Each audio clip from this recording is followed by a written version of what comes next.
തെറ്റിദ്ധാരണകൾ മനുഷ്യ സഹജമാണ്. ഞാൻ ഒരു അധ്യാപകനായിരുന്നുകൊണ്ട് പലതും ദൃഷ്ടാന്ത സഹിതമാണ് പറയുന്നത്. ഒരിക്കൽ ഒരു സൺഡേ സ്കൂൾ ക്ലാസ്സിൽ നടന്നൊരു സംഭവം ഞാൻ കേട്ടിട്ടുണ്ട്.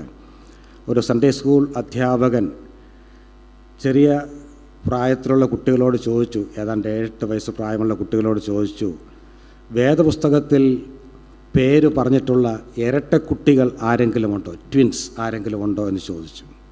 കുട്ടികൾ ചിന്തിക്കാൻ തുടങ്ങി. ഉത്തരം നിങ്ങൾക്കറിയാം. നൽമിടുക്കനായ ഒരു കുട്ടി എഴുന്നേറ്റ് പറഞ്ഞു, സാറേ ഉണ്ട്. ആരൊക്കെയാണ്? 1 സാമുവേൽ ആൻഡ് 2 സാമുവേൽ, 1 ശമൂവേൽ 2 ശമൂവേൽ എന്ന് ഉത്തരം പറഞ്ഞു. അവർ 8 കുട്ടികളാണെന്ന് ഈ കുട്ടി തെറ്റിദ്ധരിച്ചു പോയി. കാരണം ചെറിയ പ്രായത്തിലെ ഈ വേദപുസ്തക ക്രമമൊക്കെ കാണാതെ പഠിക്കാൻ തുടങ്ങിയതാണ്. അതുകൊണ്ട് പറ്റിയൊരബദ്ധമാണ്. ഈ അതിപരിചയം പലപ്പോഴും അവജ്ഞ മാത്രമല്ല അജ്ഞതയും ഉളവാക്കാറുണ്ട്. ഫെമിലിയാരിറ്റി ബ്രീഡ്സ് കണ്ടംപ്റ്റ് എന്നൊരു ചൊല്ല് ഇംഗ്ലീഷിലുണ്ട്. ഞാനത് മോഡിഫൈ ചെയ്ത് പറയാറുണ്ട്. Familiarity not only breeds contempt but also ignorance.